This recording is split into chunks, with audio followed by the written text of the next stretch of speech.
The thing about it, me and Adidas, is like, I could literally say, they can't drop me. I could say, Adidas can't drop me. Now what? Behind only Nike, Adidas is currently the second largest sportswear manufacturer in the world. It was established in 1924 by brothers Adolf and Rudolf Dassler. Also in 1924, the fashion house Hugo Boss was founded by Hugo Ferdinand Boss. In 1997, Hugo's name appeared on a list of dormant accounts released by Swiss bankers that revealed the dark history. What are the dark origins that Adidas, Puma, and Hugo Boss share that you probably didn't know? Adidas, a German-based company, doesn't feel the need. A German-based company that outfitted the Hitler Youth, that has deep relationship to the Third Reich because it was there, making uniforms for the Wehrmacht. The organization, once known as the Dassler's Brothers Shoe Factory, which began with Adolf Dassler producing shoes in his mother's laundry room after he returned from World War I, has undergone multiple name changes in its 99-year history. However, as it rose to prominence, it contributed to a terrible period in German history and prompted a family conflict between the brothers that tore apart their business, their family, and even the small Bavarian town they had grown up in. The Dassler brothers hailed from Germany, a town with a population of just 20,000 and a long tradition of shoemaking.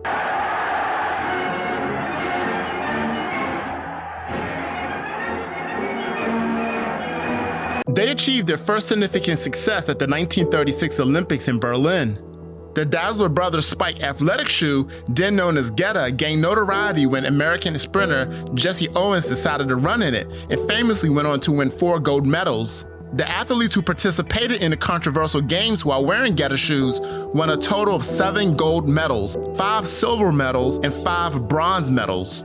Now, coaches and athletes became aware of the company, and Adolf and Rudolf started selling 200,000 pairs of shoes every year prior to World War II. Now, during the war, their factories was a key supplier to the clubs in the Hitler Youth. After the takeover by the Nazis, their factory was forcefully converted to produce military equipment for the government, initially focusing on producing the Panzerschreck, a shoulder-launched anti-tank rocket based on the American bazooka. The brothers would continue to serve the government, which led to both eventually joining the Nazi Party. It was claimed that Rudolf supported National Socialism with much more enthusiasm than Adolf, who started to oppose the government. The ideological rift that resulted from this worsened the already growing divide between the two brothers. Rudolf attempted to persuade the Nazi Party top leadership to allow him to manufacture patented army boots, but his efforts were unsuccessful. Until the Allies arrived and captured their town, the Dassler factory would continue producing weapons and equipment for the Wehrmacht. After the war, the American denazification campaign and the persecution of high-ranking Nazi Party members would stifle the brothers' cooperation. Rudolf was thought to be a member of the higher rank of Nazis. He was detained in Hammelburg internment camp until his release on July 31st, 1946. Adolf wouldn't get off scot-free either. He was also taken into custody by those leading the denazification campaign and tried for his cooperation. Adolf eventually was determined to be a Belästeter, a term used to describe a group of people who benefited from the Nazi government, which carried a 10-year prison sentence. Only the half-Jewish mayor of a trusted ally would be able to save him. He supported Adolf's claims of being unaffiliated with the political wing of the Nazi Party by testifying that Adolf informed him of an impending arrest and protected him on his land. As a result, he was reclassified to a lower charge of offender, which still carried a 2 to 3 year sentence, leading to Adolf losing control of the Dassler business. During Adolf's appeal to the courts to lower his charge, his brother Rudolf would submit a declaration that accused Adolf of being the person who organized weapon production, not him. Relations between the two families grew increasingly antagonistic. As a result, the beginnings of Adidas and Puma, as we know them today, was created in 1947. Adolf created Adidas AG by combining his nickname Adi and his last name Daz. Rudolf also inspired to start a business. He first came up with the moniker Ruda, or Ru from his first name, and Da from his surname, which he later changed to Rudolf Dassler Puma Shoe Factory. Part of the Chinese Communist Party, and if we want to lean into this Hugo Boss thing, by the way, they should have been canceled long ago. Did you know that Hugo Boss made the uniforms for the Nazi soldiers. Actually, John Gilliam just told me that. He just sent me that direct message on Twitter. I was not aware of that. It is a fact. And as a Jewish person, I find this to be massively offensive that they have existed this long. I'm surprised it's taken this long to be pointed out. They have a long history of treating people poorly. And of course, no one says anything. No one does anything. Yes, of course, they make beautiful clothing, but at what cost? Hugo Ferdinand Boss started as a tailor. He established his own clothing business in Metzingen, Germany in 1923 and established a factory there in 1924 with the help of two partners. The company made raincoats, shirts, jackets, work clothes, and sportswear. By 1931, the company was failing due to the bad German economy, so Boss filed for bankruptcy and reached an agreement with his creditors, leaving him with 6 sewing machines. The same year, Boss joined the Nazi Party, receiving membership number 508889, and became a licensed supplier of the uniforms to the Sturmabteilung Schutzstaffel, Hitler Youth, National Socialist Motor Corps, and other party organizations. By 1938, the firm was focused on producing Wehrmacht uniforms and later uniforms for the Voss and SS. The iconic all-black uniforms designed by SS members Karl Diebitsch and Walter Heck were made by Boss, but not designed by the company.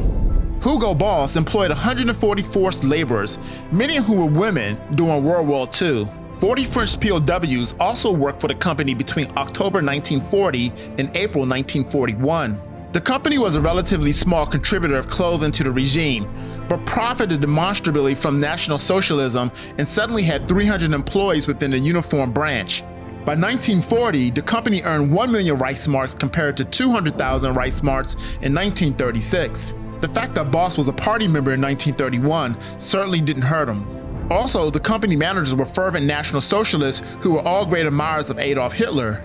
In 1945, Hugo Boss had a photograph in his apartment of him with Hitler, taken at the Berghof, Hitler's over Salzburg retreat.